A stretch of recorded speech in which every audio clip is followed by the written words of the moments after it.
Hello and welcome to another episode of Next Week in Gaming. Next week is our July week 4 and as usual we'll be covering game releases, early access releases, interviews, reviews and giveaways.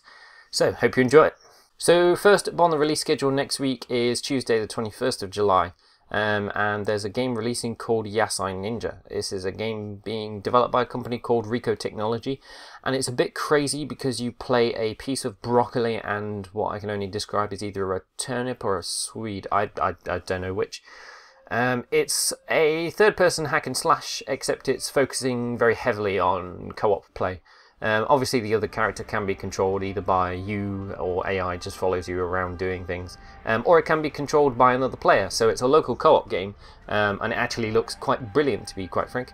It's cel-shaded in graphic style, and you're basically two samurai who go around various maps. The maps are slightly explorable, but the story is mainly linear. You sort of move between different areas, and there's a heavy focus on each piece of vegetable having their own perks and things like that, so the turnip can probably crawl under small objects while the broccoli can be steamed. I don't know.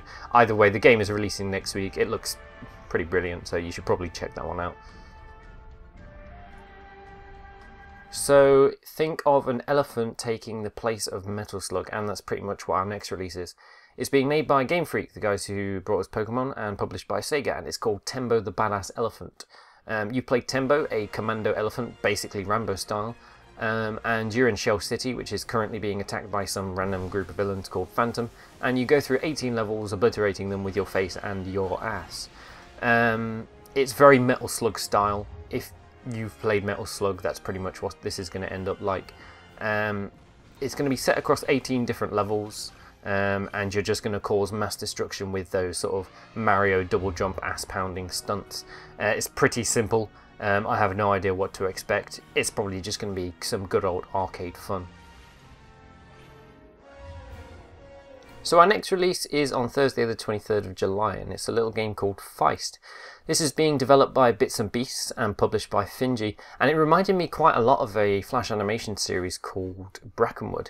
For those of you familiar, this game is a bit of a contrast, wherein that you would be the king of the wood and the forest and everything around it, whereas in this you are a small little furry creature trying to escape the terror of the forest and the mountains.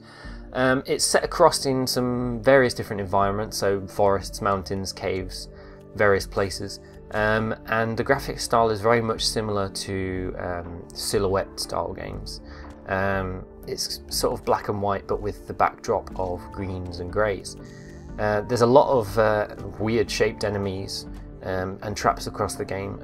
You can sort of explore the areas, but it's actually quite linear. It's a 2D side scroller, and the whole purpose of the AI is to be totally erratic, so it's not going to be similar every single time, and you're just trying to escape and make it to the end, but the AI enemies are constantly pushing you in that direction too.